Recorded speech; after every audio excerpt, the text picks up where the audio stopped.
ప్రకటన గ్రంథంలో మనము దేవుని యొక్క వాక్యంలో మనము చూస్తూ వస్తున్నటువంటి విషయాలు ఏంటి అంటే, పరలోక రాజ్యములో దేవుని యొక్క దూతలు 4 జీవులు దేవుడు సింహాసనం మీద ఆసనుడుగా ఉన్నప్పుడు 24 పెద్దలు ఉన్నప్పుడు యేసుక్రీస్తు గొర్రెపిల్లగా తాను అక్కడ మనకు కనబడినప్పుడు తన చేతిలో ఒక గ్రంథం చుట్ట పట్టుకొని ఏం చేస్తాడు చెప్పండి. ఆయన ఒక్కొక్క ముద్రను ఆయన ఏం చేస్తున్నాడు, ఓపెన్ చేస్తున్నాడు.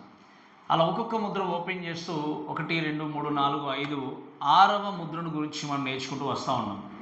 అయితే ఆ అపోస్తలుడు అయినటువంటి యోహాను పద్మాసు ద్వీపంలో ఉండి దేవుని యొక్క దర్శనాలని తాను చూస్తూ ప్రపంచంలో లోకములో ఏమి సంభవింపబోతుందో, ఏ విధంగా అయితే మనం వాక్యాన్ని ధ్యానించి నేర్చుకొని మన జీవితాన్ని సిద్ధపరచుకోవాలో ఈ విషయాలన్నీ కూడా తెలియజేస్తూ ముందుకు వెళ్తూ ఉన్నాడు. మీకు ఒక మాట చాలా జాగ్రత్తగా చెప్తాను.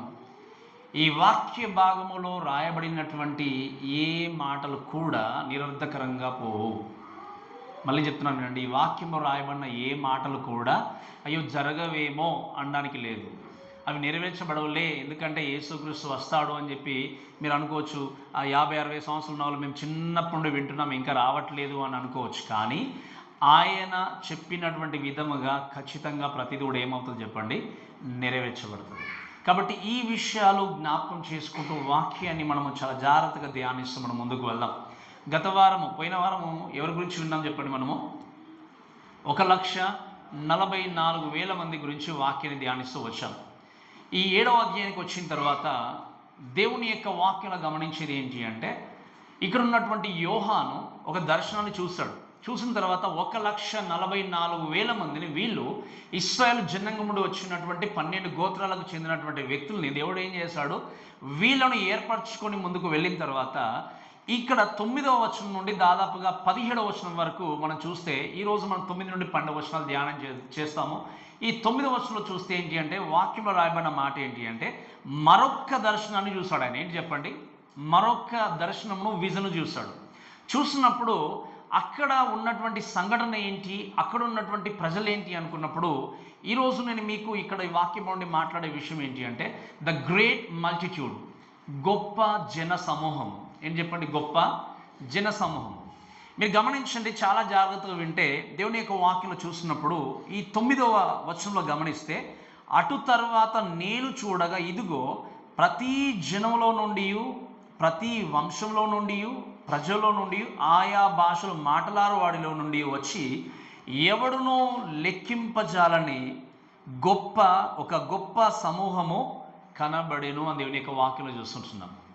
ఈరోజు ఉన్నటువంటి పరిస్థితుల కోసం మనం మాట్లాడితే చాలామందికి వచ్చే డౌట్ ఏంటి అంటే, ఒకప్పుడు ఉన్నటువంటి క్రైస్తత్వము లేకపోతే క్రైస్తవులు పెరగడం కంటే తగ్గిపోతున్నారు అనేటువంటి విషయాన్ని ఆలోచన చేసే వాళ్ళు చాలామంది ఉన్నారు.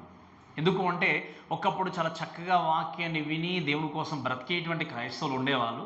ఈవెన్ ఇప్పుడు వెస్ట్రన్ కంట్రీస్ చూసిన కూడా, అమెరికనే కావచ్చు, ఆర్ ఇంగ్లాండే కావచ్చు, యూరోపియన్ కంట్రీసే కావచ్చు, ఎక్కడైనా కూడా దేవుని యొక్క ప్రజలుగా ఉన్నటువంటి వాళ్ళు తగ్గిపోతున్నారు అనేటువంటి స్థితిలో చాలామంది ఆలోచన చేస్తారు. ఎందుకు అంటే, మనకు తెలుసు చాలా కంట్రీస్లో కొన్ని చర్చెస్ని థియేటర్గా మార్చేశారు, కొన్ని చర్చెస్ని వదిలేసి, లేదా ఈవెన్ కొంతమంది వెళ్ళే టెంపుల్స్ కట్టడం ఎన్నో రకరకాలుగా చేస్తున్నప్పుడు, నిజంగా దేవుణ్ణి అంగీకరించినటువంటి వాళ్ళే ఎందుకు ఈ విధంగా జనరేషన్ వెళ్ళిపోతుంది అని అనుకున్నప్పుడు, అందుకే చాలా అటువంటి కంట్రీస్ వాళ్ళు చెప్పేది ఏంటి అంటే, వీ నీడ్ రివైవల్ అంటారు చాలా మటుకు. అంటే ఏంటి, ఉద్యమం అనేది జరగాలి. సో ఈ స్థితిలో ఉన్నప్పుడు చాలామంది ఏంటి అంటే, ఈ పరిస్థితులన్నీ చూసిన తర్వాత ఇక్కడ ఈవెన్ మన ప్లేస్లో, మన దేశంలో ఉన్నటువంటి క్రైస్తవులు కూడా ఏం చేస్తారంటే, చాలా మట్టుకు దేవునితో నేను ఉండాలి, అదేవిధంగా లోకంతో ఉండాలి. అందుకే నేను చాలాసార్లు చెప్తాను, మీకు చాలామందికి ఈ యొక్క విషయాలు క్లియర్ అవుతాయి. దేవుణ్ణి అంగీకరించినటువంటి వ్యక్తిగా మనం గ్రహించాల్సింది ఏంటి అంటే, దేవుణ్ణి విశ్వసించి వెళ్తున్నాము అంటే ఇది మరణం వరకు కొనసాగేది, కానీ మధ్యలో ఆగిపోయేది కాదు. ఈరోజు చాలామంది క్రైస్తవులకు ఉన్న భయం ఏంటి అంటే, మనుషులు ఏమనుకుంటారో మమ్మల్ని చూసి. మనం దేవుణ్ణి వెంబడించడానికి నిర్ణయం తీసుకుని వెళ్తున్నప్పుడు వెంబడించే వ్యక్తులుగా మాత్రమే ఉన్నట్టయితే మన జీవితంలో ఆయన్ను తెలుసుకోకపోతే, ఆయన గొప్పదాన్ని గ్రహించకపోతే, ఆయన ఎవరో తెలియకపోతే వెంబడించే క్రైస్తవులుగా మిగిలిపోతాము. కానీ ఆయన్ను అనుసరించి ఆయన కొరకు బ్రతికే క్రైస్తవులుగా ఉన్నారు. కేవలము దేవుడు అంటే ఏంటి అంటే దాన్ని ఏమంటారు, లైక్ ఒక అలవాటు ప్రకారంగా చర్చకు వస్తాము, కూర్చుంటాము, సైలెంట్గా వెళ్ళిపోతాము, వేసేస్తాం, వెళ్ళిపోతాం, అంతే తప్ప నీ జీవితంలో మార్పు లేదు, నీ బ్రతుకులో మార్పు లేదు. నీ బ్రతుకులో మార్పు కలగాలి అంటే, నీ జీవితంలో మార్పు కలగాలి అంటే, అందుకే నేను చెప్పాను, నీ ప్రక్కన ఉన్నటువంటి క్రైస్తవుడిని డిస్కరేజ్ చేయొచ్చు. నీ ప్రక్కన ఉన్నటువంటి క్రైస్తవుడు ప్రార్థన కూడా కనబడకపోవచ్చు, ఒకవేళ ఆత్మీయంగా ఉన్నానంటూ నేను మోసం చేయొచ్చు. కానీ గ్రహించాల్సిన విషయం ఏంటి అంటే, నువ్వు ఆత్మీయంగా ఎదగాలి అంటే, దేవునితో నీ జీవితాన్ని కట్టుకోవాలి అంటే, నీ బ్రతుకును దేవుని చేతిలో ఉంచుకొని నీ బ్రతుకును నిర్మించుకోవాలి. అందుకే నేను చెప్పాను, క్రిస్టియానిటీలో సీనియర్ జూనియర్స్ అనే పదం లేదు. వీళ్ళు చాలా సంవత్సరాల క్రైస్తవులు అండి, చాలా బాగా తెలుసు అంటే, అందుకే చెప్పాను, ఎంతమంది నరకం వెళ్తారో మనకు వెళ్ళి చర్చిలో కూర్చున్న వాళ్ళు. ఇక్కడ సీనియర్తో పని లేదు. 30 సంవత్సరాలు, 40 సంవత్సరాలు, 50 60 సంవత్సరాలతో పని లేదు. Until unless you don't believe Jesus, until your personal సేవియర్గా, లేకపోతే వ్యక్తిగతంగా, లేకపోతే ఇంకా చెప్పాలంటే హృదయానుసారంగా, హృదయపూర్వకంగా క్రీస్తుని రక్షకుడిగా విశ్వసించకపోతే నీ జీవితానికి నిత్య జీవం అనేది లేదు. ఈరోజు నీ చుట్టూ ఉన్నటువంటి పరిస్థితులు ఎంతైనా ప్రభావం చూపించవచ్చు. నీ ప్రక్కన ఉన్నటువంటి క్రైస్తవులు ఆత్మీయంగా కనబడకపోవచ్చు, నీ ప్రక్కన ఉన్నటువంటి క్రైస్తవులు ప్రార్థనపరంగా కనబడకపోవచ్చు. అందుకే నేను చెప్తున్నాను, చాలాసార్లు గమనించండి, నీతో ఉన్నటువంటి వ్యక్తులు ఎల్లకాలం నీతో నిలబడరు. నీతో ఉన్నటువంటి వ్యక్తులు నీతో పాటు జడ్జ్మెంట్లో నిలబడరు.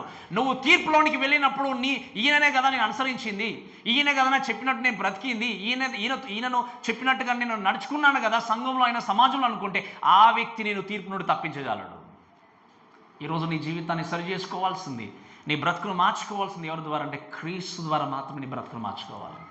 ఈరోజు ఉన్నటువంటి ఎంతోమంది క్రైస్తవులు అసలైనటువంటి దేవుని ప్రక్కన పెట్టి, ఈ లోకంలో నిజంగా చెప్పాలి అంటే దేవుణ్ణి పూజిస్తున్నాం అనుకుంటూ వేషధారులుగా బ్రతికేటువంటి వ్యక్తిని అనుసరిస్తూ చివరికి ఎక్కడో వెళ్ళిపోయే స్థితిలో ఉన్నారు. అందుకే నేను మరలా జ్ఞాపకం చేస్తున్నాను, ఏంటి నేను చెప్పాను కదా ఇవరకు కూడా, I just wanted to see you all in heaven. పరలోకంలో మీరు అందరూ కూడా ప్రవేశించాలి అన్న ఆశతోనే ఈ మాటలు మీకు నేర్పిస్తూ వెళ్తూ ఉన్నాను. మీరు గమనించండి, ఇక్కడ ఈ యొక్క స్థితులంతా కూడా తక్కువ ఉన్నారేమో, తగ్గిపోతున్నారేమో, ఇంకా మనుషులకు భయపడి మీ యొక్క ఐడెంటిటీ దాచిపెట్టుకుంటున్నారేమో. కానీ ఒక విషయం చెప్తాను వినండి, శ్రమల కాలంలో ఒకరోజు ఎవరు లెక్కింపలేనటువంటి గొప్ప సమూహము దేవుని దగ్గర నిలబడబోతుంది. ఈ సమూహము గురించి మాట్లాడుతూ మీరు చూడండి, మనం నేర్చుకుంటూ ముందుకు వెళ్దాం. ఈ సమూహం కోసం చూస్తే మొట్టమొదటిగా ఏంటి అంటే ఆ specification of the great multitude. అంటే ఈ యొక్క సమూహం యొక్క డిస్క్రిప్షన్ ఏంటి, ఈ సమూహం యొక్క గురించి కొన్ని విషయాలను మీకు తెలియజేస్తూ ముందుకు వెళ్తాను. అసలు ఎవరు వీళ్ళు అని అనుకున్నప్పుడు వాక్యంలో చూస్తే ఇదిగో నేను చూడగా అనే విషయం మనం చూస్తున్నాం. అంటే ఈ విజన్స్ కోసం మాట్లాడినప్పుడు దేవుని యొక్క వాక్యంలో చూస్తే వీళ్ళు మహాశ్రమల కాలం నుండి బయటకు వచ్చిన వాళ్ళు అని వచ్చిన 14 వచనం మనం చూస్తాం. అంటే వీళ్ళు ఎవరు, ఈ లెక్కింపలేనటువంటి జనసమూహం ఎవరు అంటే మహాశ్రమల కాలములో వాళ్ళు ఏం చేస్తారు, దేవుని కొరకు హతసాక్షులుగా అయినటువంటి వ్యక్తులు. వాళ్ళందరూ కూడా ఎవరు చెప్పండి, దేవుని కొరకు ప్రాణాలు అర్పించిన వ్యక్తుల్ని కూడా లెక్కించేటువంటిది యోహాను కూడా తెలియట్లేదు, దేవదూతలకు కూడా తెలియట్లేదు. అంటే లెక్కింపలేనటువంటి జనసమూహం ఏమయ్యారు చెప్పండి, ఆ రోజు దేవుని కొరకు ప్రాణాలు అర్పించారు. ఇప్పుడు మీరు చెప్పండి, తక్కువ ఉన్నారా అనుకోవడానికి వీల్లేదు. క్రైస్తవులు ఒకరోజు రాబోతుంది, లెక్కింపలేనటువంటి జన సమూహము దేవుని కొరకు ఏం చేయబోతున్నారు చెప్పండి, ప్రాణాలు అర్పించబోతున్నారు. సో ఈ విషయాన్ని బట్టి చూస్తే మనం గ్రహించాల్సింది ఏంటంటే, వాక్యంలో రాయబడిన మాట ఏంటి అంటే ఇదిగో అన్నాడు. ఆయన ఏమన్నాడు చెప్పండి, ఎవరు, మనం 7వ అధ్యాయం 1వ వచనంలో చూస్తే ఆ తర్వాత అని చెప్పి మాట్లాడుతూ వెళ్ళిపోయాడు. కానీ 9వ వచనం వచ్చేసరికి రాయబడిన మాట ఏంటి అంటే, అటు తర్వాత నేను చూడగా ఇదిగో అన్నాడు ఆయన. ఇదిగో అంటే ఇంగ్లీష్లో మనం బిహోల్డ్ అంటాం. ఆయన ఆశ్చర్యపోయాడు. ఎవరు, యోహాన్ ఎక్కడున్నాడు చెప్పండి. ఈ యొక్క పుస్తకం రాస్తున్నప్పుడు ఆయన పద్మస్ ద్వీపంలో ఉన్నాడు. ఈ పద్మస్ ద్వీపంలో ఉన్నప్పుడు తనకు తెలుసు సువార్త ప్రకటించబడుతూ అక్కడ ఉన్నటువంటి ఏషియా మైనర్ వరకు వెళ్ళినా కూడా అన్యులుగా ఉండేటువంటి వాళ్ళు కొద్దిమంది మాత్రమే క్రైస్తవులు. కొన్ని సంఘాలుగా కొద్దిమందిగా క్రైస్తవులు ఉండొచ్చు. కానీ ఇక్కడ గమనిస్తే ఈ లెక్కింపలేనటువంటి జన సమూహం అనేది కేవలం ఇశ్రాయేలు జనంగా మాత్రం కాదు. ఈ లెక్కింపలేనటువంటి సమూహము ఎవరు వాళ్ళు ఎక్కడి వచ్చారు ఏంటి అంటే మనం వాక్యం నేర్చుకుంటాం. ఈ సమూహమును చూసినప్పుడు ఈయన ఆశ్చర్యానికి లోనయ్యాడు. ఏంటి అంటే కొద్దిమందే ఉంటారనుకున్నాడు, కానీ ఇక్కడ చూస్తే తాను కానీ దేవతలు కానీ అక్కడున్న ఏ వ్యక్తులు కూడా లెక్కింపలేనటువంటి జన సమూహము ఏమయ్యారు చెప్పండి? మరణించి దేవుని దగ్గర ఉన్నారు. 1వ వచనం నుండి 8వ వచనం వరకు చూస్తే భూమి మీద ఉన్నటువంటి వాళ్ళు చూస్తున్నాం. వీళ్ళు ఏంటంటే పరలోకంలో ఉండే దేవుని యొక్క వాక్యంలో చూస్తే లెక్కింపలేనటువంటి జన సమూహము దేవుని దగ్గర ఉన్నట్టు మనం చూస్తున్నాము. వీరందరినీ చూడగానే యోహాను ఏమయ్యాడు చెప్పండి? ఆశ్చర్యంలోనై ఇదిగో అనే మాటను ప్రకటిస్తూ రాస్తూ ఆయన తెలియజేసినట్టుగా చూస్తాం. ఎందుకంటే మీరు గమనించండి, ఈ 1,44,000 మంది వేరు, ఇక్కడ ఉన్నటువంటి ఈ జన సమూహం వేరు. వీళ్ళ గురించి మనం మాట్లాడినప్పుడు చూడండి, 1,44,000 మంది కరెక్ట్గా క్యాలిక్యులేషన్ చేసి ఏం చేశాడు దేవుడు తనకి రివీల్ చేశాడు. 12,000 మంది 12,000 మంది 12,000 మంది అని. కానీ ఇక్కడేముంది వాక్యంలో రాయబడిన మాట ఏంటి అంటే అక్కడ ఎవడును లెక్కింపజాలని గొప్ప సమూహము ఏంటంటే చెప్పండి, ఎవరు కూడా లెక్కింపజాలనటువంటి గొప్ప జన సమూహం కనబడింది. ఎవరికి తెలుసు లెక్క? కేవలము దేవుడికి మాత్రమే. అక్కడున్న వ్యక్తి ఎవరికి ఇంకా తెలియదు. అక్కడ ఈ లెక్కింపలేనటువంటి జన సమూహము అక్కడ కనబడినట్టుగా దేవుని యొక్క వాక్యం చూసినప్పుడు మీరు వినండి, no one can count it.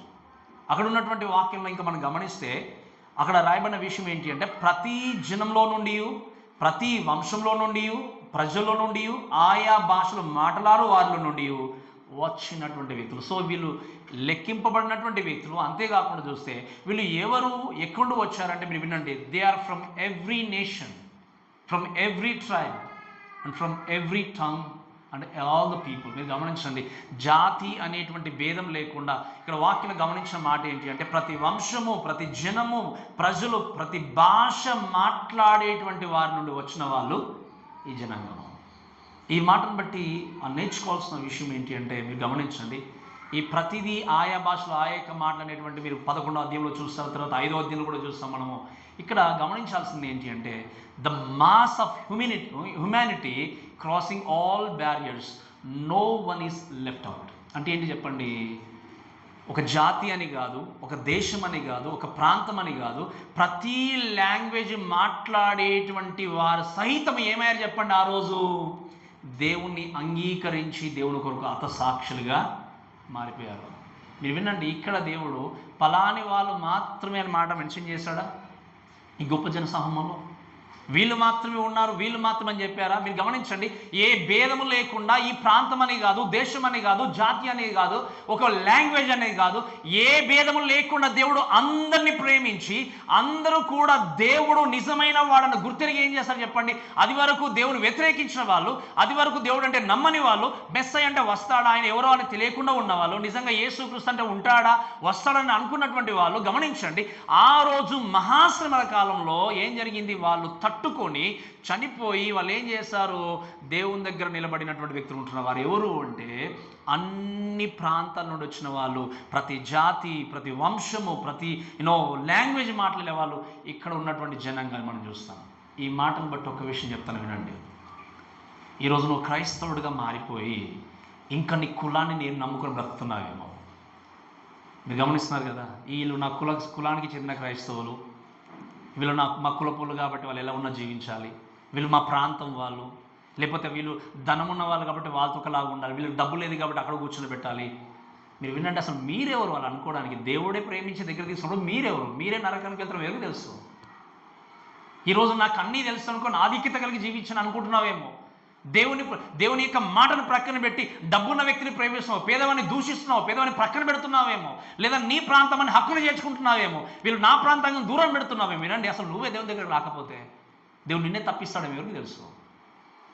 దేవుడు అందరినీ ప్రేమించి హక్కున చేర్చుకున్నప్పుడు ఇక్కడ ఉన్నటువంటి నీ హృదయంలో, నీ మనసులో ఇంకా ఇది నా ప్రాంతము, నా కులము, నా యొక్క అనుకుంటున్నావు అంటే నువ్వు నిజమైన క్రైస్తవుడు కాదు. And I can tell for sure maybe your destination hell. నువ్వు నరకానికి వెళ్తున్నావేమో. I don't know, I'm here to tell you in everything. మనం అందుకే నేను చెప్తాను చాలాసార్లు, నువ్వు ఖచ్చితంగా ఆంధ్రాలో, తెలంగాణ, ఇండియాలో పుడతావు, ఎవరికి తెలియదు పుట్టే ముందు. Nobody knows. ఈ కులంలో, ఈ ప్రాంతంలో ఈ విధంగా పుడితే ఎవరికి తెలియదు. We're all human beings to treat every one same వే.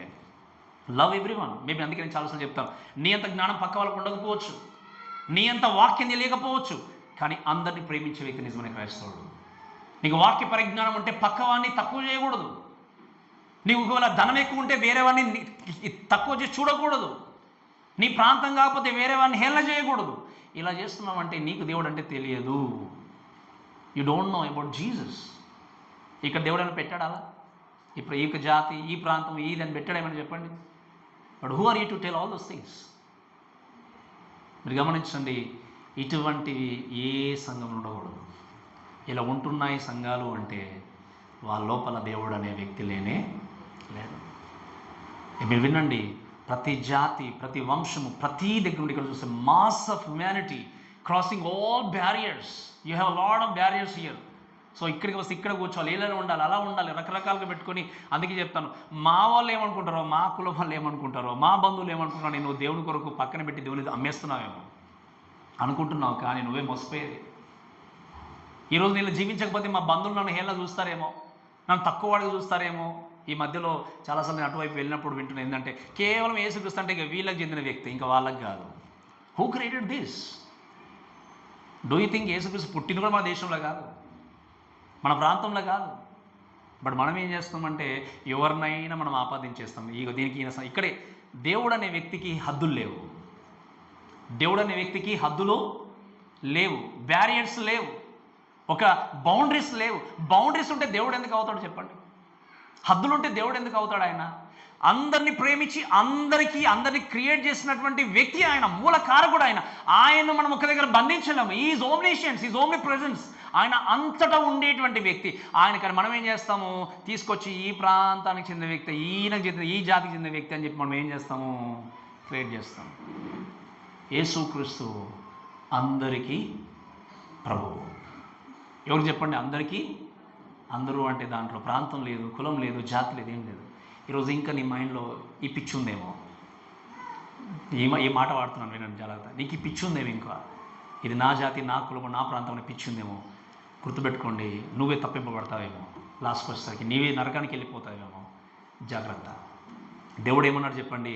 ప్రతి జాతిలో, ప్రతి వంశంలో, ప్రతి భాష మాట్లాడే ప్రతి ఒక్కరిని ఏం చేస్తాడు దేవుడు? ఏర్పరచుకొని వాళ్ళందరూ కూడా they are united together to die for Christ. ఈరోజు మనందరం కూడా క్రీస్తును అంగీకరించాము అంటే మనందరం కూడా దేవుణ్ణి సేవించడమే మన యొక్క గురి, దేవుణ్ణి మహేపరచడమే మనకు గురి. అంతకు మించినటువంటి ఇంకా వేరే గురి అని మనకు ఉండకూడదు. అలా ఉంటున్నారు అంటే ఇంకా దేవుని గురించి అర్థం కావాలి. అందుకే గమనించండి, యూనిటీ ఇన్ డైవర్సిటీ. ఏం చెప్పండి? అందరం కూడా ఏంటి? We should worship Jesus. ఏంటి? విత్ యూనిఫార్మిటీ కలిగి ఉండి. మీరు గమనించాలి, ఆ యూనిఫార్మిటీ కూడా ఎలా తెలుసా మీకు? మళ్ళీ uniformity must rooted in truth. సత్యంలో యూనిఫార్మిటీ లేకపోతే దట్స్ రాంగ్ వే అగైన్. సత్యంలో దేవుణ్ణి ఆరాధించకపోతే దేవునికి ఇష్టమైన ఆరాధన కానీ. అందుకే మీరు అనొచ్చు, పాస్టర్ గారు మరి అందరినీ ప్రేమించాలి కదా, అందరిని హక్కును చేర్చుకోవాలి కదా అంటే, ప్రతి ఒక్కరిని మనం ప్రేమించాలి. కానీ వాక్యము సరిగా లేదు అంటే వ్యక్తిని ద్వేషించి మనం చెప్పట్లేదు. నేను వ్యక్తి చెప్పే మాటలను మనం వినకూడదని చెప్తున్నాను. నేను ఈరోజు ఎంతోమంది వాక్యాన్ని బోధించే వాళ్ళు ఉండొచ్చు, వాళ్ళు అబద్ధ బోధలు చేస్తున్నారంటే వాళ్ళని మనం ద్వేషించట్లే, వాళ్ళ వ్యక్తిత్వాన్ని ద్వేషించట్లే. మనకున్న ప్రాబ్లం ఏంటంటే కేవలం వాక్యం చెప్పడంలో మాత్రమే. వాక్యము సరిగా లేనప్పుడు, సత్యమైన వాక్యం లేనప్పుడు నువ్వు సత్యవంతులైనటువంటి దేవుణ్ణి ఆరాధించలేవు. కాబట్టి మనం చేయాల్సింది ఏంటి చెప్పండి? ఆ దేవుణ్ణి అంగీకరించినటువంటి వ్యక్తిగా సత్యమైనటువంటి వాక్యాన్ని బట్టి ఆరాధిస్తూ దేవుని కొరకు తప్పకుండా ఏం చేయాలి? జీవితాన్ని కొనసాగించాలి. ఈ విషయాన్ని మర్చిపోతే, ఈ విషయాన్ని ఒకరు గుర్తు చేసుకోకపోతే, it is the right time to examine your self. నీ జీవితాన్ని సర్చ్ చేసుకుంటూ గుర్తుపెట్టుకోవాల్సింది ఏంటంటే, దేవుడు ఏ భేదం లేకుండా అందరిని ఏం చేస్తాడు చెప్పండి? ప్రేమించలేదా? దేవుడు అందుకే పరలోకం వెళ్ళిన తర్వాత, నేను అందుకే అప్పుడప్పుడు చెప్తుంటాను మన వాళ్ళతో కూడా, ఈవెన్ డినామినేషన్స్ ఏదన్నా కూడా పర్టికులర్గా ఇది ఒక్కరికి, ఇది ఈ ప్రాంతం, ఆ ప్రాంతం ఏముండదు. We're all together. ఈ గొప్ప జన సమూహము మీరు గమనించండి, ఆల్ టుగెదర్గా దేవుడు వారిని రక్షించుకున్నట్టుగా మనం చూస్తాం. ఇంకా దేవుని యొక్క వాక్యం చూస్తే వర్డ్స్ చూడండి, దయచేసి అదే 9వ వచనంలో వాళ్ళు ఇంకేమి వారి గురించి మాట్లాడిన విషయం ఏంటి అంటే, ఈ లెక్కింపజాలని ఒక గొప్ప సమూహం కనబడేను. వారు తెల్లని వస్త్రములు ధరించుకున్న వారై ఖర్జూరపు మట్టలు చేత పట్టుకొని సింహాసనం ఎదుటను గొర్రె ఎదుటను ఏం చేస్తారు? వాళ్ళు నిలబడ్డారు. ఏం ధరించుకున్నారు చెప్పండి? వాళ్ళు ఇక్కడ తెల్లని వస్త్రాలు, వైట్ రోబ్స్ అనే విషయాన్ని మనం చూస్తున్నప్పుడు మీరు గమనించండి, it's a symbol of victory. విజయానికి సూచనగా వీళ్ళు ఏం చేశారు? తెల్లని వస్త్రం ధరించుకుంటూ వెళ్ళారు. వెళ్ళినట్టుగా అంటే ఈ యొక్క దాంతోపాటు ఇంకొక వాక్యంలో ఏముంది అంటే ద గ్రేటెస్ట్, మీరు గమనిస్తే ఈవెన్ పామ్ బ్రాంచెస్ లేదా ఖర్జూరం యొక్క ఆ మట్టలు పట్టుకొని దేవుని దగ్గర, దేవుని సింహాసనం దగ్గర నిలబడి దేవుణ్ణి, తండ్రి అయిన దేవుని, అదేవిధంగా గొర్రెపిల్ల అయినటువంటి క్రీస్తుని వాళ్ళు స్తుతించినట్టుగా చూస్తాం. ఈ యొక్క మట్టలు పట్టుకోవడం గురించి కూడా మాట్లాడినప్పుడు ఏంటి అంటే విజయోత్సాహముతో, సంతోషముతో, even it's symbol of celebration. మీరు వినండి, ఇక్కడ వీళ్ళు తెల్లని వస్త్రములు, ఖర్జూరపు మట్టలు అని అనుకున్నప్పుడు ఇవి సింబోలిక్గా ఉన్నాయి. రియల్గా తెల్లని వస్త్రములు వాళ్ళు కట్టుకోలేదు, ఖర్జూరపు మట్టలు పట్టుకోలేదు. ఎందుకు అంటే వాళ్ళు ఇంకా ఆత్మలుగానే ఉన్నారు, వాళ్ళకి ఇంకా దేహం లేదు. నేను చెప్పినప్పుడు మీకు అర్థమైందా? ఇక్కడ ఉన్నటువంటి ఈ వ్యక్తులకి ఇంకా శరీరం లేదు. ఎప్పుడు వాళ్ళ శరీరాన్ని ధరించుకునేది మహిమ శరీరం అంటే ఆఫ్టర్ చాప్టర్ 20 తర్వాతనే, అంటే యేసుక్రీస్తు లోకానికి వచ్చిన తర్వాతనే ఏమవుతుంది చెప్పండి? క్రీస్తునందు మృతులైన వారు తిరిగి లేపబడతారు. అదేవిధంగా ఇంకా పాత నిబంధన కాలంలో ఉన్న వ్యక్తులు కూడా వాళ్ళు తర్వాత రాబోయే కాలంలో ఏం చేస్తారు? వాళ్ళు కూడా మహిమ శరీరాన్ని ధరించుకుని దేవుని దగ్గర నిలబడతారు. ఇక్కడ ఉన్నటువంటి వీళ్ళు ఎవరు చెప్పండి? ఆత్మలు మాత్రమే. మరి ఆత్మకి ఎమోషన్ ఉండదంటే ఉంటుంది. అందుకే మనం ఆరోగ్యంలో చూస్తాం కదా, 11వ వచనంలో గమనిస్తే ఏముంది? ఆ వధింపబడినటువంటి ఆత్మలు బలిపీఠం క్రింద ఉండి వాళ్ళు ఏం చేస్తారు చెప్పండి? మొరపెట్టారు. ఏమన్నారు? ప్రభువా, మీరు ఇంకా ఎంతకాలం వీరిని సహిస్తారు? ఎప్పుడు మీరు శిక్షిస్తారు ప్రభువా అని వాళ్ళు ఏం చేస్తారు చెప్పండి? మొరపెట్టుకుంటూ జీవించారు. మీరు గమనించండి, వీళ్ళు ఇటువంటి విషయాలు కలిగి ఉండి ఇవి ధరించుకొని ముందుకు వెళ్ళినట్టుగా మనం చూసినప్పుడు ఒక చాలా జాగ్రత్తగా గమనించాల్సింది ఏంటి అంటే the greatest revival will come when the prize is the highest. ఈ మాట నేను కొంచెం మీకు మాట్లాడుతూ వెళ్తాను. అందుకు ఒక వ్యక్తి వీళ్ళ గురించి మాట్లాడుతూ, ఈ గొప్ప జనసమూహం గురించి మాట్లాడుతూ ఏమన్నాడంటే మెజెస్టిక్ మట్రేడ్స్ అన్నాడు ఆయన. ఉన్నతమైనటువంటి హతసాక్షుల గుంపు అన్నాడు ఆయన.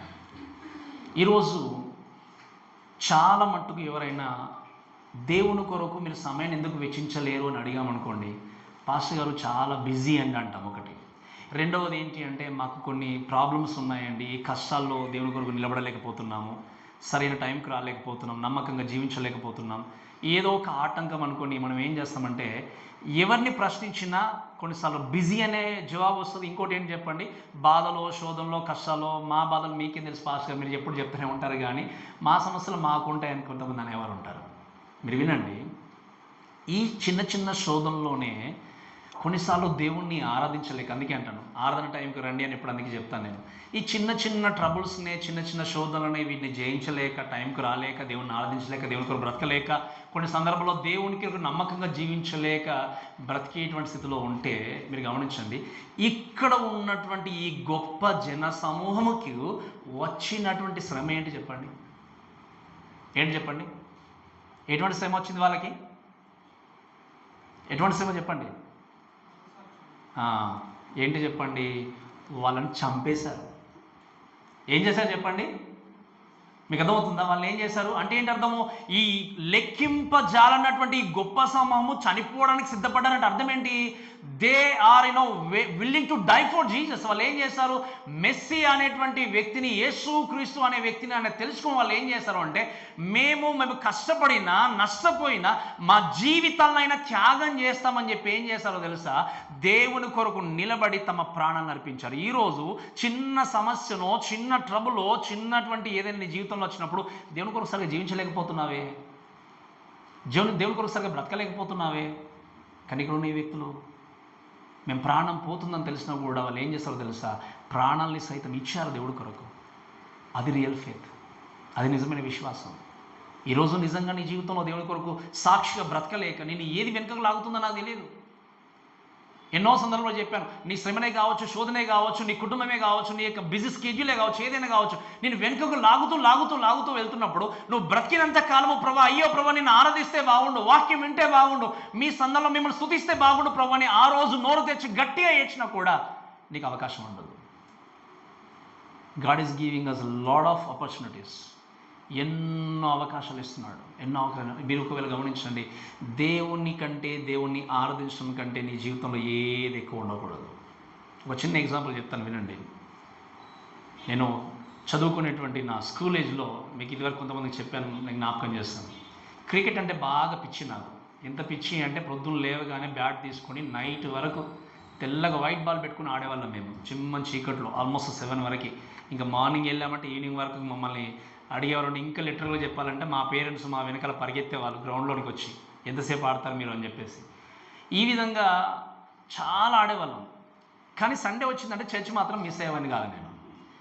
అయితే సండే చర్చ్లో కూర్చున్న తర్వాత మనకు తెలుసు, మీకు తెలుసు, చాలా మటుకు మ్యాచెస్ అన్నీ సండేనే ఉంటాయి ఎక్కువ. అక్కడ కూర్చుండి ఆరాధన టైంలో కానీ ప్రార్థన ఉంటే మా ఫ్రెండ్స్ సైలెంట్గా అక్కడికి వచ్చేసి సైకిల్ చేసేవారు. అప్పుడు నేనేం చేసేవాడిని తెలుసా, అందరు కళ్ళు మూసుకుని ఆరాధనలో ఉండేసరికి సైలెంట్గా జంపు, నేను అంతే ఇంకా వెళ్ళిపోయేవాడిని. వెళ్ళిపోయిన తర్వాత అప్పుడు మళ్ళీ మా పాస్ అన్న తర్వాత మళ్ళీ అయిపోయిన తర్వాత బండి వేసుకుని వచ్చాడు డైరెక్ట్ గ్రౌండ్లోనికి. ఏంటి నువ్వు ఇలా చేస్తున్నావు అని చెప్పేసి. ఇది జరుగుతూ ఉంది కాన్స్టాంట్గా, ఎప్పుడు మిస్ అయ్యేవాడిని కాదు. ఒకటే ఒక వీక్నెస్ నాకు ఏంటి అంటే, మ్యాచ్ ఉంటే ఇక చెక్ కొట్టడం అంతే. ఒకవేళ వచ్చేవాడిని కానీ వాళ్ళకి తెలియకుండా మధ్యలో జంపు. ఇలా జరుగుతున్నప్పుడు ఒకరోజు ఒక ప్రశ్న వచ్చింది నా జీవితంలోనికి. ఏంటి అంటే, క్రికెట్ అనేది ముఖ్యమా నీకు, దేవుడు అంటే ముఖ్యమా? ఈ ప్రశ్న నా జీవితంలోకి వచ్చిన తర్వాత నేను వేసుకున్నాను. అప్పుడు అంటే ఏదో కొంచెం బాగానే ఆడేవాడినప్పుడు.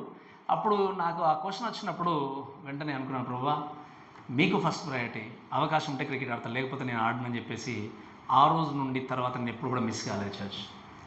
ఈరోజు మీ జీవితంలో నా ఎగ్జాంపుల్ నేను చెప్పాను. మీరు చర్చికి రాకుండా దేవుణ్ణి ఆరాధించకుండా ఇంకేమైనా మీ జీవితంలో ఉందేమో, ఆటనే కావచ్చు, లేదా ఇంకేదైనా సమస్యనే కావచ్చు, వ్యక్తులే కావచ్చు, మీ కుటుంబంలో ఉన్నది ఏదైనా కావచ్చు. మీరు గుర్తుపెట్టుకోండి, మీ అంతలో మీరే పక్కన పెట్టుకోండి. దేవుడు తీసేసేంత వరకు మీరు ఎదురు చూస్తే దాని యొక్క పరిణామం చాలా గొప్పదిగా ఉంటుంది. దాన్ని భరించలేరు మీరు తర్వాత. మీకు దేవుడు అవకాశం ఇస్తున్నాడు ఇప్పుడు, అంతే కదా. అవకాశం ఇచ్చినప్పుడు ఏం చేయండి, దాన్ని ప్రక్కన పెట్టి, ప్రభా నా ఫస్ట్ ప్రయారిటీ మీకే, నేను ఆరాధించే ఆరాధన టైం అంతా మీకే, నా జీవితంలో ప్రథమ స్థానం మీకే అని మీరు మీ అంతలో మీరు దేవుణ్ణి ఆరాధించకుండా దేవుని కొరకు నిలబడేటువంటి సిచ్యువేషన్స్ అన్నీ కూడా మీ అంతలో మీరు పక్కన పెట్టేసుకోండి. అలా పెట్టుకున్నప్పుడు మీరు ఏం చేయగలరు, దేవుని హృదయపూర్వకంగా ఆరాధించరు. కాబట్టి దీస్ ఆర్ ద పీపుల్. మీరు గమనించండి, వారి ప్రాణాలను ఏం చేశారు చెప్పండి, దేవుని కొరకు ఇచ్చేశారు. లెక్క పెట్టారో తెలుసండి, ఎవరు కూడా లెక్క పెట్టారు, వాళ్ళని లెక్కింపజాలన్నటువంటి గొప్ప జనసమూహం ఉన్నారు ఇక్కడ. అంతేకాకుండా మనం చూస్తాం కదా, ఖర్జూరపు ఈ యొక్క మట్టలను చేతబట్టుకుని వాళ్ళు ఏం చేస్తారు చెప్పండి, దేవుణ్ణి స్తుతిస్తున్నట్టు చూస్తాం. ఇదేంటి అంటే ఇదే సెలబ్రేషన్. యూనో టాక్స్ అబౌట్ ఏంటి అంటే సెలబ్రేషన్స్ అనే విషయం చూసినప్పుడు దేన్ని సెలబ్రేట్ చేసుకుంటారో చెప్పండి వాళ్ళు, గట్టిగా చెప్పాలి మీరు. ఇక్కడ ఈ ఖర్జూరపు వృక్షాలు చేతబట్టుకొని సింహాసం దగ్గర గొర్రె పిల్ల వాళ్ళు నిలబడి దేన్ని బట్టి వాళ్ళు సెలబ్రేట్ చేసుకుంటున్నారో తెలుసా మీరు? చెప్పండి, దేన్ని బట్టి? వాళ్ళు పొందుకున్న రక్షణ బట్టి. కరెక్ట్, చక్కగా చెప్పారు. నేను చెప్పండి, వారు పొందుకున్న రక్షణ బట్టి వాళ్ళు ఏం చేస్తారో పండగ జరుపుకుంటున్నారు. ఈరోజు మీకు పండగ అంటే ఏంటి చెప్పండి? నిజంగా మీకు పండగ అంటే ఏంటి? ఎప్పుడైనా మీ జీవితానికి నిజంగా రక్షణ అనేది వచ్చినప్పుడు, ఈ రక్షణ మించిన పండగ నాకు ఏది లేదు ప్రభు అని ఎప్పుడైనా మీరు ఆలోచన చేశారా? నిజంగా రక్షింపబడిన వ్యక్తికి, అందుకే నేను చెప్తాను, ప్రతిరోజు క్రిస్మసే. నిజంగా రక్షింపబడిన వ్యక్తికి ప్రతిరోజు పండగనే. ఎందుకు? ఆ రక్షణ అనేది మన జీవితంలో ఉంది. ఈ రక్షణ ఆనందం నీ జీవితంలో ఉన్నప్పుడు ఒక క్రైస్తవుడుగా ప్రతిరోజు నువ్వు పండగకరమైన వాతావరణాన్ని కలిగి ఉంటావు. కేవలం మీరు వినండి, ఒక పండగ క్రైస్తవుడుగా జీవించే వ్యక్తి ఎవరు అంటే, తన రక్షణ అంటే తను గుర్తించలేని వ్యక్తి, రక్షణ అంటే తెలియని వ్యక్తి. నీ రక్షణ బట్టి నీవు ప్రతిరోజు ఆనందించగలగాలి అంటే దేవునికి సమయాన్ని ఇచ్చి నువ్వేం చేయాలి? నీ రక్షణ బట్టి దేవుణ్ణి స్తుతించాలి. స్తుతించలేకపోతున్నావు అంటే ఆయన రక్షణ అంటే ఏంటో నీకు తెలియదేమో. ఆయన రక్షణ అంటే ఏంటో నీకు తెలియదేమో. ఈరోజు రక్షణ బట్టి ఆనందించకపోతే ఇంకా క్రైస్తవులు అని చెప్పుకోవడానికి కూడా వీల్లేదు కదా. ఈరోజు నేను అడుగుతున్న ప్రశ్న, నీ రక్షణ బట్టి నిజంగా నువ్వు ఆనందిస్తున్నావు? ఎందుకు ఆనందించాలి చెప్పండి? ఎందుకు పండగ వాతావరణం కలిగి ఉండాలి? ఎందుకు అంటే ఆ రక్షణ ఎక్కడి నుండి రాదు, కేవలము క్రీస్తు ద్వారా మాత్రం వచ్చింది. ఆ రక్షణ గురించి కూడా మాట్లాడినప్పుడు మనకు ఉచితంగా దొరుకుతుంది, కానీ దాని వెనకాల ఏం జరిగింది చెప్పండి? ఏం జరిగింది చెప్పండి? మనకు ఫ్రీగా ఉచితంగా దేవుడు ఇచ్చాడు అంటే దాని వెనకాల మనము పొందుకోవాల్సినటువంటి పనిష్మెంట్ని అంతా కూడా ఏం చేశాడు? యేసుక్రీస్తు పొందుకున్నాడు. మనం అనుభవించే వాళ్ళం కాదు కావచ్చు. వెంటనే ప్రభు ఇంకా ఒక దెబ్బ మన మీద పడగా నేను సరెండర్ అనే వాళ్ళం మేము డైరెక్ట్గా మనం. బట్ దేవుడు ఏం చేశాడు? ఆయన ఎన్ని హింసలు ఎదురైనా, కష్టాలు ఎదురైనా, అందుకే ఈవెన్ సైంటిఫికల్గా నేను మీకు లాస్ట్ టైం గుడ్ ఫ్రైడే రోజు చెప్పాను, ఆయన గెత్సెమనే తోటకు వెళ్ళి ప్రార్థన చేస్తే తన చెమట ఏమైంది చెప్పండి? ఏమైంది? ఎందుకు మారుతుంది? రక్త బిందువుకి ఎందుకు మారింది చెమట? ఒక వ్యక్తి చాలా ప్రెషర్ గుండా చాలా టెన్స్డప్ అయినప్పుడు మాత్రమే తన చెమట రక్తంగా మార్చబడుతుంది. అలా మార్చబడినట్టు నాకు తెలిసి ఇంకా మనం వెళ్ళాం యేసుక్రీస్తు గురించి తప్ప. అంటే యేసుక్రీస్తులాగా అంత రోదనముతో వేదనతో బాధపడ్డ వ్యక్తి ప్రపంచంలో ఎవరు లేరు. ఈ బాధ అంతా ఎవరి కొరకు? మరి ఎవరి కొరకు బాధపడ్డాడు ఆయన? ఎవరి కొరకు ఆ శిక్ష గుండా వెళ్ళాడు? ఎవరి కొరకు ఆ వేదన గుండా వెళ్ళారు అంటే మన కొరకు. మనం అనుభవించాలి, మనం బాధ గుండా వెళ్ళాలి. కానీ దేవుడు ఏం చేశాడు? మరి నీ కొరకు దేవుడు ఎంత త్యాగం చేస్తే, త్యాగం చేసి ఉచితంగా నీకు రక్షణ భాగ్యం ఇస్తే నువ్వు ఎందుకు ఆనందించలేకపోతున్నావు? ఎందుకు సంతోషించలేకపోతున్నావు రక్షణ బట్టి? ఎందుకు అంటే ఆయన త్యాగంని గురించి ఇంకా నీకు సరైన అవగాహన లేదు. అందుకే నేను చెప్పాను మొట్టమొదటిగా, you are just following him, that's all, but you do not know whom you are following. ఎవరిని ఫాలో చేస్తున్నావో నీకు క్లియర్గా ఇంకా తెలియట్లేదు. క్రీస్తు అనేటువంటి బోర్డు పెట్టుకుని మాత్రమే ఫాలో చేస్తున్నావు, కానీ ఆయన ఎవరు, ఎందుకోసం వచ్చాడు, దేని గురించి వెంబడించాలి, ఏ విధంగా వెంబడించాలి, ఎంతవరకు నేను కనెక్ట్ అయి ఉండాలి అనే విషయాన్ని నువ్వు అర్థం చేసుకోలేకపోతున్నావు. ఇటువంటి స్థితిలో ఉన్నట్టుగా దయచేసి పరీక్షించుకుంటూ తప్పకుండా ముందుకు వెళ్ళాలి. కాబట్టి వీ షుడ్ ఆల్వేస్ సెలబ్రేట్ ఆ సాల్వేషన్. వీళ్ళు కూడా ఏం చేస్తారంటే సెలబ్రేట్ చేసుకుంటూ దేవస్థానంలో స్తుతించినట్టుగా చూస్తాం. కాబట్టి మీరు గమనించండి, ఇది ఈ యొక్క వీళ్ళు ఏం చేస్తారు, ఈ గొప్ప జన సమూహం అంతా కూడా ఆయా భాషలు కానీ ఆయా ప్రాంతాలు అందరూ కూడా కలిసి ఏం చేస్తున్నారు, స్తుతిస్తూ వెళ్తున్నారు. అందుకే ఇంకొక మాట మనం చూస్తే వాక్యం రాయబడే విషయం ఏంటి అంటే, మీరు చూడండి చాలా జాగ్రత్తగా గమనిస్తే, అక్కడ ఈ ఖర్జూర పంట చేత పట్టుకుని సింహాసనం ఎదుటను అని చూస్తున్నాం, గొర్రె పిల్ల ఎదుటను నిలబడ్డారని చూస్తున్నాం. అంటే ఏంటి? Not only specifications of the great multitude. Second thing ఏంటి అంటే spot of the great multitude. అంటే ఏంటి? వీళ్ళు ఉన్న ప్రాంతం ఏంటి, లొకేషన్ ఏంటో తెలుసా? ఎక్కడున్నారు చెప్పండి? వాళ్ళు ఇప్పుడు ఎక్కడున్నారు? పరలోకంలో ఉన్నారు. ఈ 1,44,000 మంది లోకంలో ఉండి సువార్త ప్రకటించినప్పుడు, సర్వలోకానికి సువార్త వాళ్ళు ప్రకటించినప్పుడు, వాళ్ళు చెప్పినటువంటి మాటలు ఈ యొక్క గొప్ప జనసమూహం వినేం చేస్తారు? వీళ్ళు తమ ప్రాణాలని త్యాగం చేస్తారు దేవుని కొరకు. మీకు తెలుసు కదా, శ్రమల కాలంలో క్రీస్తుని అంగీకరిస్తే మరణమే, క్రీస్తుని అంగీకరించకపోతే అంత్యక్రీస్తు బాగానే తీసుకెళ్తాడు. కానీ చివరికి భయంకరమైనటువంటి శ్రమల గుండా భయంకరమైన డెస్టినేషన్కు వారు వెళ్తారనే విషయం మాకు తెలియదు. కానీ వీళ్ళు ఏం చేశారు? మాకు శ్రమ కలిగినా పర్లేదు, ప్రాణం పోయినా పర్లేదు అని చెప్పి ఏం చేశారు? వాళ్ళు దేవుణ్ణి అంగీకరించి ప్రాణాలు అర్పించే వీళ్ళు ఎక్కడున్నారు చెప్పండి? ఇప్పుడు పరలోకంలో ఉన్నారు. ఈ విషయం చూస్తే మీరు గమనించండి. ఈ యొక్క మాటను బట్టి చూస్తే వాళ్ళు అక్కడికి ఎలా వెళ్ళారు అని ఆలోచన చేస్తే, మరణించి దేవుని కొరకు ప్రాణత్యాగం చేసి అక్కడ వాళ్ళు బలిగా, అంటే దేవుని కొరకు హతసాక్షులు మార్చబడి దేవుని కొరకు వెళ్ళినట్టుగా మనం చూస్తాం. కాబట్టి ఈ క్రౌడ్ అనేటువంటి విషయాన్ని గురించి చూస్తే వీళ్ళంతా కూడా ఇంకా చెప్పాలంటే వీళ్ళు ఏమంటారు చాలామంది అంటే ఇంటర్నేషనల్ క్రౌడ్ అంటారు. ఏమంటారు చెప్పండి?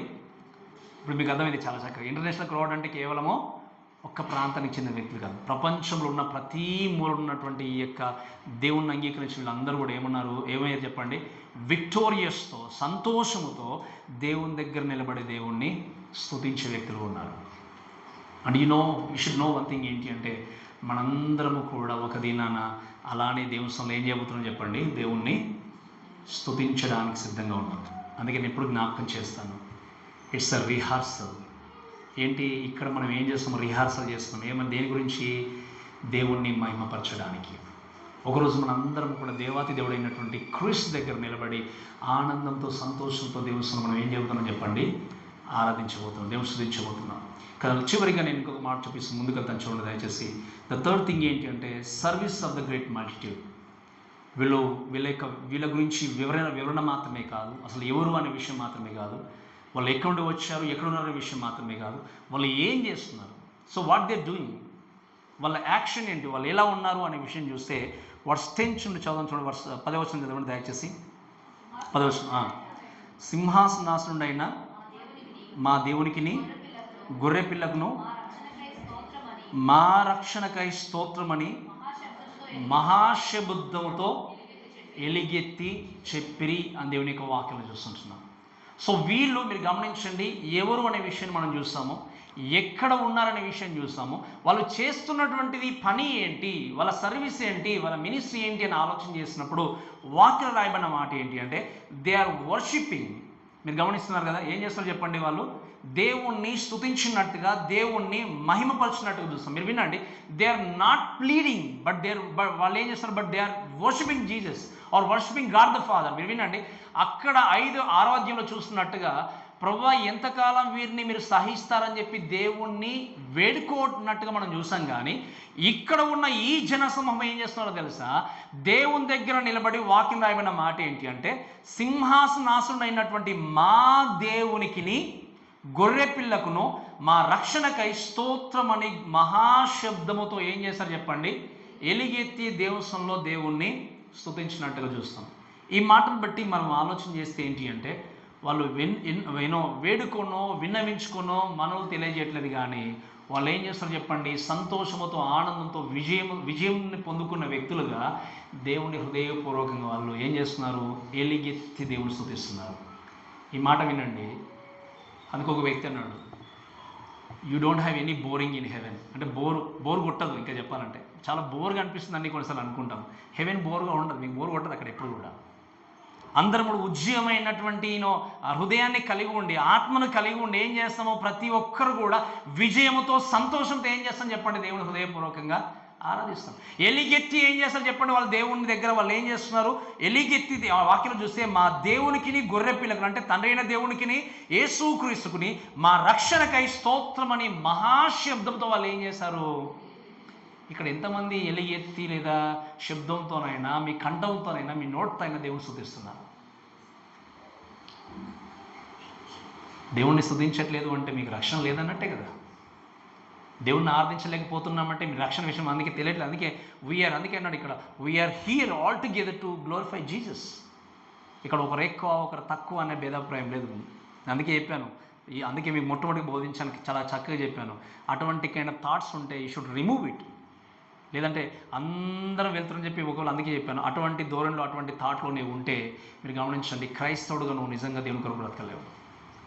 ఈరోజు ఇక్కడ ఉన్న మన అందరం కూడా నువ్వు ఎలుగెత్తి దేవుని స్తుతించలేకపోతున్నావు, దేవుని మహిమపరచలేకపోతున్నావు అంటే ఒకవేళ ఇంకా నువ్వేంది దేవుని కొరకు సిగ్గుపడే వ్యక్తిగా ఉన్నావేమో, లేకపోతే బయట సమాజంలో ఇతరులు నా గురించి ఏమనుకుంటారు అన్నటువంటి భయంతో నీవు ఉన్నావేమో. అందుకే వినండి, వాక్యం దేవుడు ఒక మాట అంటాడు, ప్రజల దగ్గర లోకములో నన్ను ఒప్పుకొనని వాడిని నేను తండ్రి దగ్గర ఒప్పుకొని అన్నాడు.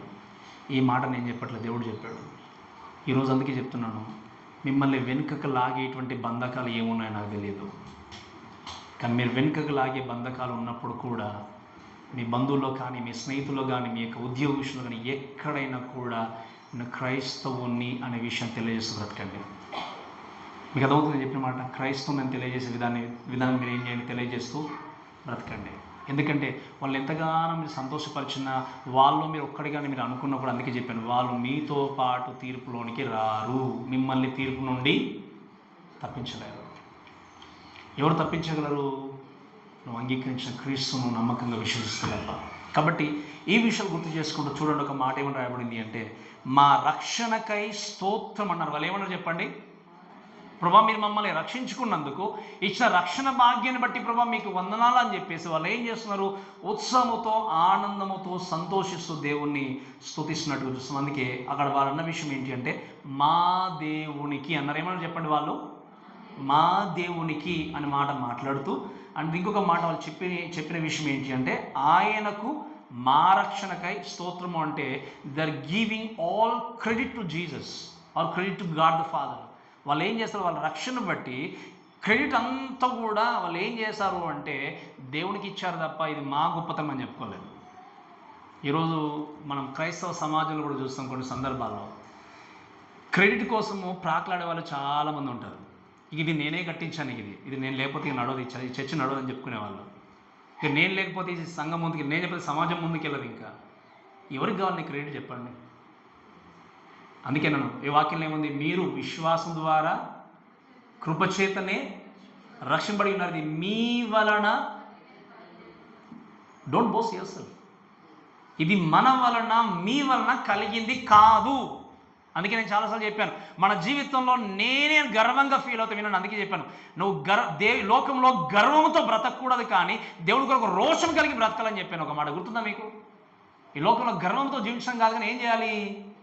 అందుకే ఇప్పుడు నేను కూడా నాలాగా ఎవరు వాక్యం చెప్పినట్టు నువ్వెంత అంటాడు దేవుడు అంతే. నేను కూడా నాలాగా ఎవరు పాడవాలి నువ్వెంత అంటాడు దేవుడు అంతే. Don't boast yourself, we're nothing. మన జీవితంలో ఏ యోగ్యత లేదు, కాబట్టి నేను నేను నేను అనుకుంటే నిజంగా దేవుడు తీసుకెళ్ళి ఎక్కడో పెట్టేస్తాడు. ఈరోజు క్రెడిట్ గురించి ప్రాకులాడే వాళ్ళు ఎంతోమంది ఉంటారు, ఎంతోమంది. అందుకే నేను చెప్తాను, దేవుడు మనకు ఒకరోజు క్రెడిట్ ఇవ్వబోతున్నాడు. అక్కడ ఈరోజు ఎన్ని సమ్మాలు లేకపోయినా దేవుడు ఆ రోజు నీకు అన్నీ ఇవ్వబోతున్నాడు. Look for that and that will be permanent. అవి శాశ్వతంగా దేవుడు నీకు ఇచ్చేటివి. శాశ్వతంగా దేవుడు నీతో పాటు కూర్చుని పెట్టుకుని పోతున్నాడు. నిన్ను తనతో పాటు ఏం చేయబోతున్నాడు? మహిమపరచడానికి సిద్ధంగా ఉన్నాడు. Look for that. అటువంటి దాని గురించి మీరు ప్రాకులాడండి, అటువంటి దాని గురించి ప్రయాసపడండి. కాబట్టి ఇక్కడ ఉన్న ఈ జనాంగం ఏం చేశారు చెప్పండి? ఈ యొక్క గొప్ప జన సమూహము, మేమే ప్రభువా మేము ప్రాణాలు అర్పించాం, మిగతా వాళ్ళు మిగిలిపోయారని చెప్పి బోస్ట్ చేసుకున్నారా? చెప్పండి. ఏమన్నారు వాళ్ళు? మా దేవుడికి, మా రక్షణకు, మా గొర్రె పిల్లకు, మా రక్షణ బట్టి స్తోత్రము అని వాళ్ళు ఏం చేశారు? క్రెడిట్ అంతా తీసుకెళ్ళి ఎవరికి ఇచ్చారు చెప్పండి? దేవుడికి ఇచ్చారు. అందుకే నేను మొదటి నుండి కూడా ఈవెన్ మన సంఘంలో నేను చెప్పే మాట ఏంటి అంటే, మనం ఇక్కడ చేసే ప్రతి పని ఎవరికి మహిమ తీసుకొని రావాలి? దేవుడికి. అది నేను మొదటి నుండి చెప్తున్నాను, నా చివరి శ్వాసాలకు అదే మాట చెప్తాను నేను. మనం బోధించిన, పాట పాడిన, ఏ పని జరిగించినా ఆ క్రెడిట్ అంతా ఎవరికి రావాలి చెప్పండి? దేవుడికి. అది రావట్లేదు అంటే you are in problem, maybe you are in danger. అందుకే దేవుడు అంటాడు, నా మహిమను వేరొక వానికి ఇచ్చువాని కాదంటాడు దేవుడు. అంటే ఏంటి అర్థము? నువ్వు మహిమను తీసుకుంటున్నావు, దొంగిలిస్తున్నావు, క్రెడిట్ తీసుకుంటావు, అర్థం ఏంటి అంటే నువ్వు దేవుడికి ఖచ్చితంగా శత్రువు ఉన్నట్టే. కాబట్టి ఈరోజు నువ్వు లేచింది మొదలుకొని పడుకునేంత వరకైనా, సంఘంలో అయినా, సమాజంలో అయినా, కుటుంబంలో అయినా ఏ పని జరిగించినా కూడా ప్రతి క్షణము, ప్రతి నిమిషము కూడా దేవునికి మహిమ తీసుకుని రావాలి. ఎందుకంటే మనల్ని మనం హెచ్చించుకోవడానికి ఏ యోగ్యత లేదు. అందుకే నేను చాలాసార్లు చెప్పాను, నిలబడ్డానికి కూడా నాకు అర్హత లేదు. మీరు ఇక్కడ కూర్చుని దేవుని యొక్క వాక్యం వినడానికి మీకు అర్హత లేదు. మనందరం కూడా పాపను ఊబిలో ఉన్నటువంటి వ్యక్తులం. మనం చూసి దేవుడు ఎన్నుకొని నిజంగా నువ్వు నా కుమారుడిని పిలవడానికి ఏ యోగ్యత ఉంది చెప్పండి? ఏ మంచితనం ఉంది? వాక్యం మీరు గమనిస్తే కొంతమంది ఏంటి అంటే, చాలామంది మాట్లాడుతూ ఈవెన్ కొంతమంది క్రైస్తవులు కూడా మంచి పనులు చేస్తే చక్కగా దేవుడు కొంచెం క్షమిస్తారేమంటారు. వాక్యంలో ఒక మాట ఉంది, మీ మంచి క్రియలు మురికి గుడ్డలు అంటాడు దేవుడు. అలా చెప్పి మంచి పనులు చేయకూడదా అంటే తప్పకుండా చేయాలి. బట్ మంచి పనులు చేస్తూ కూడా నువ్వు దేవుని ప్రక్కన పెడితే నువ్వు పరలోకం వెళ్ళలేవు. అలా అనుకుంటే మనకంటే ముందు ఎవరు వెళ్ళిపోతారు చెప్పండి? దేవుని అంగీకరించినటువంటి వేరే సమాజంలో చాలామంది ఉన్నారు మంచి పనులు చేసేవాళ్ళు. ఇంకా హృదయపూర్వకంగా దాన ధర్మాలు చేసుకొని ఫోటోషూట్స్ ఇవ్వకుండా, ఇక్కడ ఆన్లైన్లో పెట్టకుండా, అన్ని పెట్టకుండా చేసేవాళ్ళు ఉన్నారు. ఈరోజు వినండి, నీ జీవితంలో జరిగే ప్రతి పని, లేచింది మొదలుకొని పడుకునేంత వరకు ఎవరికి క్రెడిట్ ఇస్తున్నాడు? ఈ సమాజము ఇప్పుడున్నటువంటి వాక్యంలో మనం గమనిస్తే అంత్యదినంలో స్వార్థపరులు ఎక్కువ అవుతారట. ఏం చెప్పండి? స్వార్థపరులు. వారి యొక్క హృదయ ఆలోచనలన్నీ ప్రక్కన పెట్టేసి బింకంలాడువారు, మోసం చేసే వ్యక్తులు, ఇటువంటి సమాజంలో ఉండేటువంటి వ్యక్తులు సమాజంలోకి వస్తారని దేవుడు ముందుగానే తెలియజేసినప్పుడు మనం ఏం చేయాలి చెప్పండి? 100 మందిలో నేను ఒక్కనే నిలబడాలా? వాళ్ళందరూ ఉన్నప్పుడు నేను కూడా అదే సైడ్ ఉంటే అయిపోతుంది కదా అనుకుంటే వారికి నీకు తేడా అనేది ఎప్పుడు కూడా తెలియదు. అందుకే నేను చెప్తాను, if you live for Jesus, if you live for truth, you may be చాలా జాగ్రత్త వినండి, you think maybe you might be at last ముందుకు వెళ్ళిపోయిన తర్వాత లాస్ట్కి వెళ్ళిపోయేసరికి ఏ లోనుగానో, కొద్ది గుంపులోనో, ఒంటరిగానో మిగిలిపోవచ్చు. But still live for Jesus. నువ్వు మిగిలిపోయినట్టుగా ఉన్నా కూడా, ఎవరు నాతో ఉండలేరు అనుకున్నా కూడా మీరు గమనించండి, దేవుని కొరకు మీరు బ్రతకాలి. అందుకే మీరు గమనిస్తే వాక్యంలో నేను చాలాసార్లు చెప్పాను, యేసుక్రీస్తు తలుచుకుంటే ఎంతసేపు చెప్పండి అప్పుడు ఆయన వచ్చినప్పుడు వేల మందిని ప్రిపేర్ చేసి మీరు వెళ్ళిపోయి వాక్యం చెప్పేయంటే అందరూ రక్షణ పడిపోయారు కదా. ఇప్పుడు మీరు ఆలోచన చేశారా? కానీ ఎంతమంది మిగిలారు చెప్పండి చివరికి? ఆయన దగ్గర 12 మంది. దేవుడు, God needs faithful people. God is always looking it your heart. ఆయనకు కావాల్సింది ఏంటి? డిసైపుల్స్ అంటే కేవలం not only followers, they must be learners. అంటే ఏంటి? వెంబడించే వ్యక్తులు మాత్రమే కాదు, నేర్చుకునేటువంటి వ్యక్తులు ఉండాలి. నేర్చుకుంటూ వాక్యాన్ని బోధించే వ్యక్తులు ఉండాలి. ఇతరులకు పరిచయం చేసే వ్యక్తులు ఉండాలి. సాక్ష్యంగా బ్రతికే వ్యక్తులు ఉండాలి. అందుకే స్వార్థంతో కూడిన వ్యక్తులు చాలామంది, నా కుటుంబము నేను క్షేమం ఉంటే చాలు, మిగతా వారు నాశనం అయిపోయినా పర్లేదు. ఈ సమాజంలో మనం ఉన్నాం. మాకు వార్త పని ఏంటి, వాళ్ళు ఎలా ఉంటే మాకేంటి, ఇలా అనుకునే వ్యక్తులు నిజమైన క్రైస్తవులు కాదు. అట్లీస్ట్ లీస్ట్ మూమెంట్లో అయినా అయ్యో వారి గురించి నేను ప్రార్థన చేయాలి, వారి క్షేమం కోసం ప్రార్థన చేయాలన్న ఆలోచన వచ్చే వ్యక్తి నిజమైన క్రైస్తవుడు. ఆలోచన నీకు రావట్లేదు అంటే నిజంగా స్వార్థపడేమో. ఇది తొలగిపోవాలి. ఇటువంటివి ఆలోచనలన్నీ కూడా తొలగిపోయినప్పుడే ఏం చేయగలమంటే మనం పొందుకున్న రక్షణ బట్టి ఏం చేయగలం, సంతోషం దేవుని ఆరాధించగలం. అందుకే ఇక్కడ ఉన్న థీమ్ ఏంటి అంటే salvation, the theme of their worship. అందుకే ఇంకా దేవుని యొక్క వాక్యం చూస్తే ఈ మాట చెప్పి ముగిస్తాను. ఇంకా 12వ వచనంలో చూస్తే ఏమని రాయబడింది అంటే దేవదూతలందరూ సింహాల చుట్టూను పెద్దల చుట్టూను ఆ 4 జీవుల చుట్టూను నిలబడి ఉన్నారు. మీరు గమనించారు ఇక్కడ వీళ్ళు ఏం చేశారు, దేవుణ్ణి స్తుతిస్తూ ముందుకు వెళ్తున్నప్పుడు ఇక్కడ వాక్యం చూస్తే దే హ్యావ్ ఏ అసోసియేషన్. అంటే వాళ్ళకు ఇంకొక గ్రూప్ కూడా యాడ్ అయ్యారు. ఎవరు చెప్పండి వాళ్ళు? ఎవరు చెప్పండి? దేవదూతలు అందరూ కూడా వచ్చి వాళ్ళు ఏం చేస్తారో తెలుసా, వారు సింహాసనం ఎదుట సాష్టాంగపడి ఆమేన్, యుగయుగముల వరకు మా దేవునికి స్తోత్రమును మహిమయు జ్ఞానమును కృతజ్ఞతాస్తుతియు ఘనతయు శక్తియు బలమును కలుగును గాక అని చెప్పుచు దేవునికి నమస్కారం చేసిరి. ఆమేన్. దర్ ఆల్మోస్ట్ 7 థింగ్స్ అక్కడ మెన్షన్ చేయబడాయి. డాక్సోలజీ అంటాం మనం, పరిపూర్ణతకు సూచనగా ఉన్నటువంటి వర్షిప్ అక్కడ. మీరు గమనించండి, దేవుని యొక్క దూతలు కూడా ఏం చేశారు చెప్పండి, వీళ్ళతో పాటు కలిసి దేవుణ్ణి ఆరాధించారు. అంటే మీరు వినండి చాలా జాగ్రత్తగా, దేవుని యొక్క దూతలు రక్షణ బట్టి దేవుని స్తుతించారంటే వాళ్ళకి రక్షణ అవసరం లేదు. ఎందుకు అవసరం లేదు చెప్పండి? ఎందుకు అవసరం లేదు? ఎందుకంటే వారిలో పాపం ఉండదు కాబట్టి. మీరు అనుకోవచ్చు పాపం ఉండకపోతే మరి సాతాను ఏంటి అనుకోవచ్చు. మీరు వినండి, దేవుని యొక్క దూతల కోసం మనం మాట్లాడినప్పుడు ఏంటి అంటే they don't need to be saved. Once ఒకవేళ వాళ్ళు గనక దేవుని యొక్క దూతలు పడిపోతే మళ్ళీ వారి రక్షింపబడడానికి అవకాశం లేదు. ఇంకా డైరెక్ట్గా ఎక్కడికి చెప్పండి? హెల్. ఒకవేళ పడిపోకపోతే వారికి రక్షణ అవసరం లేదు. అందుకే ఒకసారి ఒక వ్యక్తి క్వశ్చన్ అడిగాడు నన్ను, ఒకసారి మాట్లాడుతూ అడుగుతున్న ప్రశ్న ఏంటి అంటే, సార్ ఒకవేళ మనమందరం కూడా తప్పులు చేస్తూ ముందుకెళ్తున్నప్పుడు, వెళ్ళిపోయినప్పుడు వాక్యం రాయబడినట్టుగా సాతాను వస్తాడు ఇలా చేస్తాడు అనుకున్నప్పుడు, ఒకవేళ ఇన్ ద ఫ్యూచర్లో సాతాను కూడా ఒకవేళ కన్ఫ్యూజ్ చేసుకుంటే ఎలా ఉంటుందని అడిగాడు. అంటే ఇప్పుడు మనం అడిగినట్టుగా పశ్చాత్తాపడి ప్రభువా నన్ను క్షమించమని అడిగినట్టుగా సాతాను కూడా వచ్చి ప్రభువా నన్ను క్షమించండి, నేను తప్పు చేశాను, లోకంలోనికి వచ్చాను, ఈ విధంగా మీకు వ్యతిరేకంగా తిరిగానని చెప్పి తను ఒప్పుకుంటే ఎలా అని అడిగాడు ఆయన. అప్పుడు ఇది అంత వ్యర్థమే కదా, ఇవన్నీ ప్రాకులాడము నరకమని అంటే నేను చెప్పాను ఒక విషయం ఏంటో తెలుసా, వాక్యములు గమనిస్తే సాతాను ఎప్పుడు కూడా మళ్ళీ తన పశ్చాత్తాపడు. వాక్యంలో ఏముంది? ఈజ్ డెస్టినేషన్ ఆల్రెడీ హెల్ అనే విషయం ఆల్రెడీ వాక్యంలో రాయబడింది. దీని తర్వాత 1000 సంవత్సరాలు యేసుక్రీస్తుతో పాటు మనం లోకానికి వచ్చి, మీకు అర్థమవుతుంది కదా, 1000 సంవత్సరాలు మేబీ నెక్స్ట్ మంత్లో స్టార్ట్ అవుతావేమో, అంటే ఐ నెక్స్ట్ ఒక 7 years స్టార్ట్ అవుతాయి అనుకుంటే మనం వెళ్ళిపోతాం పరలోక మధ్యాకాశానికి. ఆయనతో పాటు మళ్ళీ ఏం చేస్తాం చెప్పండి, మనము లోకానికి వచ్చి 1000 సంవత్సరాలు లోకాన్ని మనం ఏం చెప్తాం, దేవుడితో పాటు పరిపాలిస్తాం. ఆ 1000 సంవత్సరాలు సాతాను దేవుడు ఏం చేస్తాడో తెలుసా, బంధిస్తాడు. ఎన్ని సంవత్సరాలు?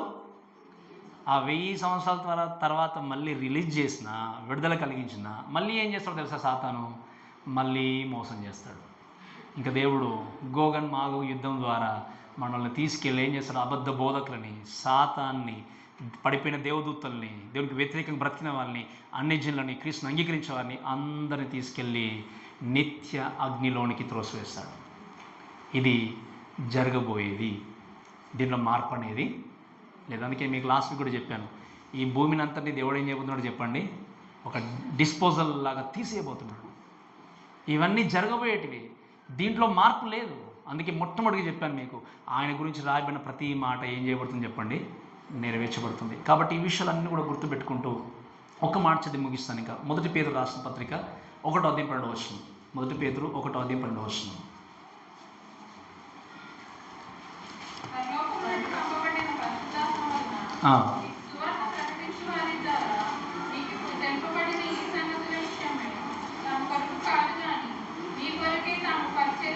ఎవరి కొరకు చెప్పండి? దేవుని యొక్క దూతలు తమ కొరకు కాదు కానీ, అంటే ఏంటి, ఇప్పుడు వీళ్ళకు రక్షణ అవసరం లేదు కానీ ఇక్కడ ఏం జరిగింది, ఈ గొప్ప జన సమూహంతో కలిసి వీళ్ళు ఏం చేస్తున్నారు చెప్పండి, ఇప్పుడు ఆనందిస్తున్నారు. అందుకే మీరు గమనించండి, ఒక ఆత్మ నిజంగా రక్షింపబడితే దేవుని దూతలు ఖచ్చితంగా సంతోషిస్తారు. They are emotional beings, though they are spirit beings, but still ఏంది, they have a emotion, they have a will, they have intellectual. వాళ్ళకి ఏముంది, బుద్ధి, జ్ఞానము, ఈ యొక్క భావోద్వేగాలు అన్నీ ఉన్నాయి వాళ్ళకి. ఎవరికి? దేవుని యొక్క దూతలు. కాబట్టి వాళ్ళు ఏం చేస్తారు చెప్పండి, ఇక్కడ ఉన్నటువంటి 24 పెద్దలు మాత్రమే కాదు, దేవదూతలు అందరూ కూడా వాళ్ళు కలిసి ఏం చేస్తున్నారు, ఈ గొప్ప జన సమూహంతో దేవుని వాళ్ళు ఏం చేస్తున్నారు, స్తుతిస్తూ వాళ్ళు చెప్తున్నారు. లాస్ట్కి ఏమన్నారు చెప్పండి, ఇవన్నీ కలుగును గాక ఆమెన్ అంటూ వాళ్ళు ముగించినట్టుగా మనం చూస్తాం. కాబట్టి ఈరోజు వాక్యమైన ప్రేమ దేవునిలో దయచేసి వినండి. ఈరోజు ఇటువంటి గొప్ప జన సమూహము దేవుని నిలబడి దేవుని స్తుతిస్తున్నప్పుడు అది పరిశుద్ధమైన, పరిపూర్ణమైన, సంపూర్ణమైన ఆరాధన. ఈరోజు దేవుడు నీకు అన్ని అవకాశాలు ఇచ్చినప్పుడు ఈ భూమి మీద పరలోకంలో నిజంగా నేను సంపూర్ణమైన, పరిపూర్ణమైన ఆరాధన చేయగలుగుతాను అన్నటువంటి నిశ్చయిత నీకుందా? ఈరోజు ఆయన దగ్గర నేను ఖచ్చితంగా ఉంటాను, పరలోకంలో ఉండి దేవుడిని నేను స్తుతించగలుగుతాను నిశ్చయిత నీకు లేనట్టయితే మీరు గమనించండి, ఈరోజు నీ జీవితాన్ని పరీక్షించుకోవాలి. అందుకే నేను అడుగుతున్నాను, don't be a just follower of Jesus, but B a learner, B a disciple of Jesus, disciple for Christ. ఆయన గురించి కేవలం వెంబడించే వ్యక్తిగా మాత్రమే కాదు, నేర్చుకునే వ్యక్తిగా ఉండి ఆయన వెంబడిస్తూ మీరు గమనించండి ఇతరులను దేవుని కొరకు తయారు చేసే వ్యక్తి ఉండాలి. అందుకే మీరు చాలా జాగ్రత్తగా చెప్తాను ఈ మాట. మనం అందుకే చాలాసార్లు వినువారుగా మాత్రమే ఉండకుండా ఏం చేయాలి చెప్పండి? పాటించే వ్యక్తులుగా, అనుసరించే వ్యక్తులుగా ఉండాలి. అప్పుడే నువ్వు దేవుణ్ణి ఏం చేయగలవు? మహిమపరచగలవు. కాబట్టి ఎక్కడ ఉన్నా, ఏ సమాజంలో ఉన్నా కూడా, ఏ ప్రాంతంలో ఉన్నా, ఏ ప్లేస్లో ఉన్నా, ఎటువంటి స్థితిగతులు మన జీవితాన్ని కృంగ చేసినా, remember you need to stand for Jesus because he gave his life for you. తన జీవితాన్ని నీ కొరకైనా అర్పించిన దేవుడు ఉన్నాడు, తన సమస్తాన్ని, సర్వస్వాన్ని నీకు అర్పించిన దేవుడు ఉన్నాడు. ఈరోజు ఆయన బట్టి సంతోషిస్తూ, ప్రభువా నేను అటువంటి పరిచర్యలు అటువంటి వర్షిపు చేసేటువంటి భాగ్యం నేను కూడా ఒకరోజు పొందుకొనబోతున్నాను ప్రభు అన్నటువంటి నిరీక్షణతో కలిగి మీరు పొందుకున్న రక్షణ బట్టి ఆనందిస్తే ఏం చేయాలి? దేవుని హృదయపూర్వకంగా స్తుతించాలి. ఒకవేళ మీరు ఇంకా మీ రక్షణ బట్టి స్తుతించలేకపోతున్నారు అంటే మీ రక్షణ యొక్క విలువ ఏంటో మీకు తెలియట్లేదేమో. మీరు గుర్తుపెట్టుకుని నేను మళ్ళీ చెప్తున్నాను, మీకు రక్షణ ఈజీగానో లేకపోతే ఉచితంగానో దొరికింది అనుకుంటున్నారు, కానీ దాని వెనకాల దేవుడు ఎంతగానో కష్టపడ్డాడు, ఎంతగానో తాను బాధలు అనుభవించి, శ్రమలు అనుభవించి, కష్టాలు అనుభవించి తను ఏం చేశాడో తన జీవితాన్ని మనకు అర్పించాడు. కాబట్టి ఆ విలువైన త్యాగమును, విలువైన రక్తము దయచేసి చులకనగా చూడకుండా ఇక్కడ నుండైనా జీవితంలో మార్పును కలిగి దేవుని కొరకు బ్రతుకుతూ హృదయపూర్వకంగా ఆరాధిస్తూ ముందుకు వెళ్దాం. కాబట్టి ఈ మాటలను మనం దేవుడు దీవించి ఆశీర్వదించును గాక.